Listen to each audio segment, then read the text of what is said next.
Bonjour à tous, je m'appelle Arnaud Venning, je suis conseiller technique fédéral au comité du Bas-Rhin de basketball. Je suis en charge de la formation des jeunes joueurs et responsable des sélections du Bas-Rhin U13.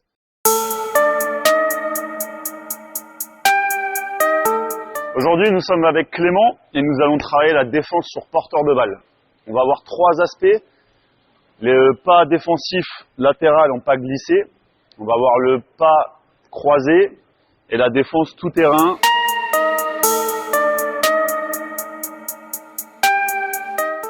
On va voir maintenant la défense tout terrain avec le travail du pas croisé. D'accord ? Quand on est sur une défense où l'attaquant est plus rapide et qu'on a besoin de bouger plus vite, c'est pas défensivement, on travaille sur un pas croisé.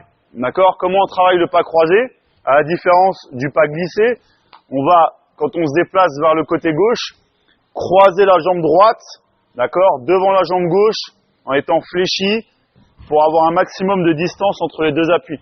Quand on va accélérer au niveau des jambes, on va gagner en vitesse et du coup en déplacement. D'accord ? L'objectif est d'arriver à croiser très vite, avec un écart plus large que les épaules, pour gagner du terrain et être capable de se replacer devant l'attaquant. On va faire une démonstration avec Clément, qui va devoir partir ici en défense, à chaque fois venir toucher une ligne du terrain, petit saut pour se replacer, et aller toucher un pleu orange, une ligne blanche de touche, et terminer sur un pleu orange là-bas. D'accord ? Cette attitude-là, combinée à un écartement des bras et des mains, d'accord, pour prendre un maximum de volume sur la défense.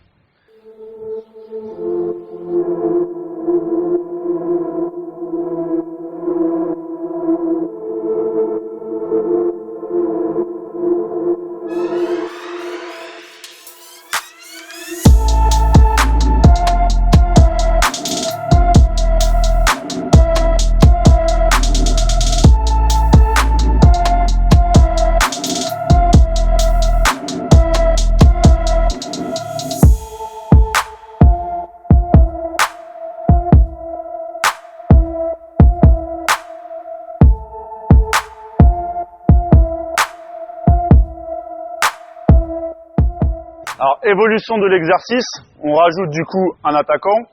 Maintenant, le défenseur, en l'occurrence Jean-Yves, lui va travailler sur deux pas croisés et un saut pour couper l'avancée de l'attaquant. D'accord ? Quand on travaille dans ces conditions-là, il faut réduire la distance de travail, du coup la largeur, pour que ça soit cohérent par rapport au travail du défenseur. Si maintenant je le faisais travailler sur toute la largeur du terrain, ça serait trop difficile pour le défenseur de venir défendre. Donc pour faciliter ça et pour travailler défensivement, on reste sur une largeur de 4-5 mètres pour que Jean-Yves, lui, puisse travailler correctement en défense. Donc là, on va le faire au ralenti pour une démonstration.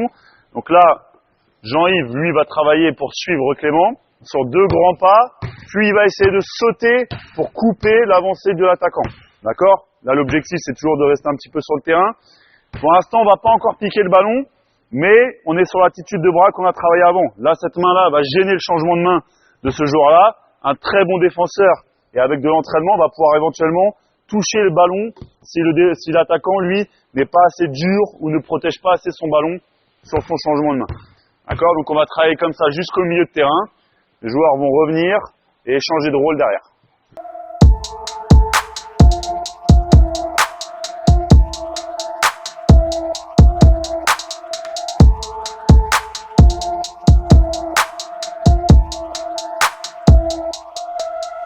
Alors le plus difficile dans cet exercice, c'est d'avoir un mouvement rapide au niveau des jambes, mais surtout de garder une attitude de bras qui reste stable. On a tendance, quand on veut gagner en vitesse latéralement, à bouger un peu les bras dans tous les sens. Là, ce qu'on va demander à Clément sur le deuxième passage, c'est d'avoir la main extérieure au niveau du ballon et la main intérieure pour gêner éventuellement son changement de main. Et du coup, quand on va se déplacer de cette manière-là, il faudra être capable d'être stable au niveau des bras et de changer juste de direction et de garder les bras à une certaine hauteur et assez stable. D'accord ? De ne pas être en train de bouger les bras de tous les côtés. Et après, on va essayer de retravailler sur le fait de toucher le ballon sur la défense tout terrain. Donc Clément, deuxième passage, essayer de garder les bras avec l'avant-bras droit légèrement à 45 degrés, à 90 degrés. Et ce bras-là, ici, ouvert, hauteur d'épaule, pour toujours être au niveau du ballon.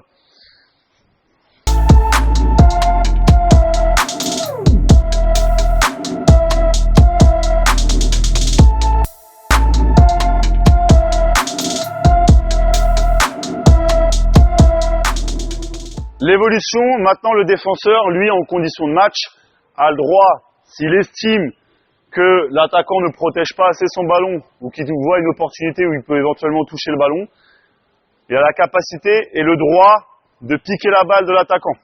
D'accord? Donc on réduit la distance de travail, plus difficile pour l'attaquant, mais on veut faire travailler le défenseur, donc on met le défenseur dans de bonnes conditions et l'attaquant dans des conditions un peu plus difficiles.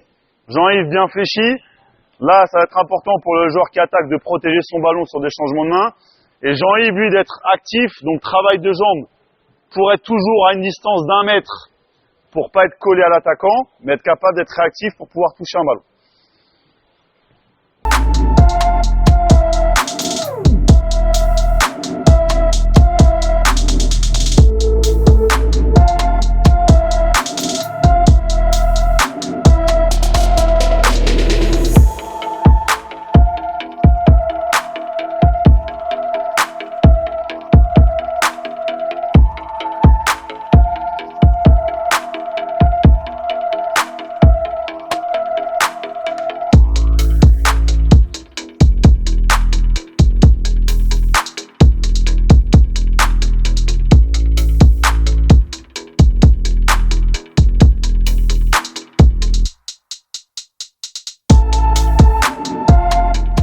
Merci de nous avoir suivis.